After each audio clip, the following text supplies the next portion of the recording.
నేను పొన్నం ప్రభాకర్ గారికి కరీంనగర్ గడ్డ మీద నుంచి ఛాలెంజ్ విసురుతా ఉన్నాను. ఎందుకు అమాయకుడైన ఆర్డీఓ గారిని ఎంఆర్ఓ గారిని ఎందుకు బలి చేద్దాం అనుకుంటున్నావు? నేను ఛాలెంజ్ కడుతున్నా నీకు. ఆర్డీఓ గారికి నాకు ఒక్క ఫోన్ కాల్ ఉన్నా కూడా గవర్నమెంట్ మీదే తీసుకోండి, ఒక్క ఫోన్ కాల్ కూడా ఉన్నా దేనికంటే దానికి ఛాలెంజ్. మీరు నాకు ఈ ఆడియో లీక్ అయింది నీ ఆఫీస్ నుంచి ఆడియో లీక్ చేసారు.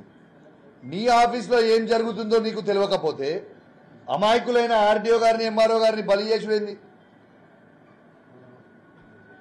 ఇలా ఖచ్చితంగా నేను కూడా డిమాండ్ చేస్తా ఉన్నాను, ఎటు పరిస్థితుల్లో పొన్నం ప్రభాకర్ గారిని ఖచ్చితంగా బర్తరఫ్ చేయాలని నేను కూడా డిమాండ్ చేస్తా ఉన్నాను. ఎందుకంటే ఇది ఆయన మాట్లాడేది ఆయన ప్రమాణ స్వీకారం చేసిన దానికి దీనికి సంబంధం లేకుంటున్నది కాబట్టి ఖచ్చితంగా పొన్నం ప్రభాకర్ గారిని ఇలా బర్తరఫ్ చేయాలని కోరుతా ఉన్నాను.